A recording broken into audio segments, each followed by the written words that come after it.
sosial merupakan prinsip dasar yang memastikan setiap individu memiliki kesempatan yang sama untuk memperoleh gizi yang layak dan fasilitas kesehatan yang bertiga.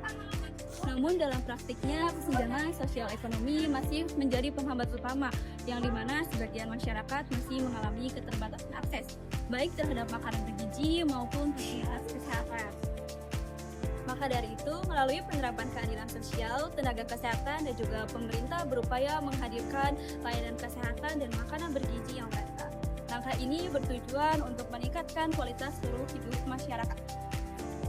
Ilmu pengetahuan dan teknologi atau yang lebih dikenal dengan istilah iptek yang berkembang di Indonesia haruslah tidak bertentangan dengan nilai-nilai yang terkandung dalam Pancasila. Sila kelima Pancasila, keadilan sosial bagi seluruh rakyat Indonesia dalam bidang kesehatan haruslah menjadi pijakan utama dalam pengembangan ilmu pengetahuan dan teknologi kesehatan. Tujuannya adalah memastikan bahwa ilmu pengetahuan dan teknologi yang berkembang di Indonesia sesuai dan benar-benar mewujudkan nilai-nilai dalam Pancasila, terutama pada sila kelima keadilan sosial bagi seluruh rakyat Indonesia dan meningkatkan derajat kesehatan masyarakat Indonesia secara kolektif dan juga meningkatkan pemerataan gizi dan layanan kesehatan. Meskipun prinsip keadilan sosial telah menjadi dasar pembangunan kesehatan, pada kenyataannya masih terdapat berbagai masalah yang menghambat pemerataan pelayanan kesehatan di Indonesia. Fasilitas kesehatan yang berkualitas dan tenaga medis yang terampil cenderung terkonsentrasi di daerah perkotaan.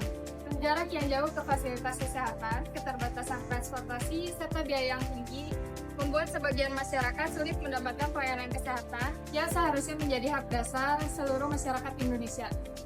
Timpangan ini menunjukkan bahwa manfaat perkembangan ilmu pengetahuan teknologi kesehatan belum dirasakan secara adil. Penerapan keadilan sosial dalam layanan kesehatan yang belum optimal dan masih membutuhkan upaya serius agar seluruh masyarakat tanpa terkecuali mendapatkan pelayanan yang aman, layak, dan setara. Perkembangan ilmu pengetahuan dan teknologi di Indonesia berperan fundamental dalam sektor kesehatan melalui riset gizi dan formulasi intervensi. Dari data terbaru SSGI tahun 2024 memang mencatat tren positif penurunan prevalensi nasional dengan angka 19,8%. Namun analisis data mengungkap adanya disparitas regional yang mengkhawatirkan. Perbandingan mencolok terlihat antara provinsi dengan prevalensi rendah seperti Bali 8% dengan provinsi yang masih memiliki prevalensi stunting tertinggi yaitu Papua 30,4%, Sulawesi Barat 35,4% dan juga Nusa Tenggara Timur 37%. Kesenjangan ini menunjukkan bahwa implementasi perbaikan gizi, termasuk intervensi kritis seperti program makan bergizi gratis, belum mencapai optimalisasi dan juga masih terdapat kesalahan sasaran.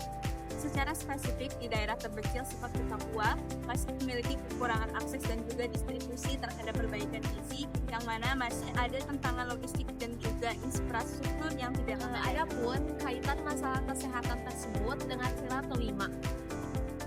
Masalah kesehatan dan gizi yang masih terjadi menunjukkan bahwa prinsip keadilan sosial dalam sila kelima Pancasila belum sepenuhnya terpenuhi.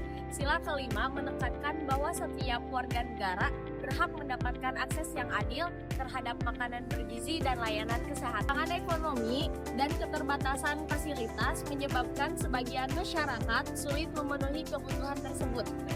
Oleh karena itu, penerapan sila kelima diwujudkan melalui pemerataan layanan kesehatan, program gizi, serta distribusi sumber daya yang inklusif agar seluruh rakyat dapat hidup sehat dan sejahtera.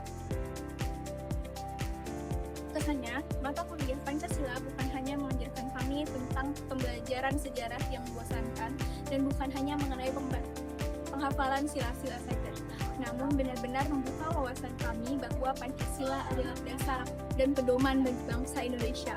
Pedoman dalam bidang sosial, politik, dan ilmu pengetahuan dan pendidikan di Indonesia. Untuk pesannya, materi Pancasila yang telah diberikan oleh Bapak selalu dikaitkan dengan isu-isu yang ada di Indonesia sehingga sangat relevan bagi kami mahasiswa. Oleh karena itu, untuk pesannya, semoga mata kuliah Pancasila ini selalu melakukan diskusi yang interaktif dan dipertahankan lebih lanjut lagi. Terima kasih.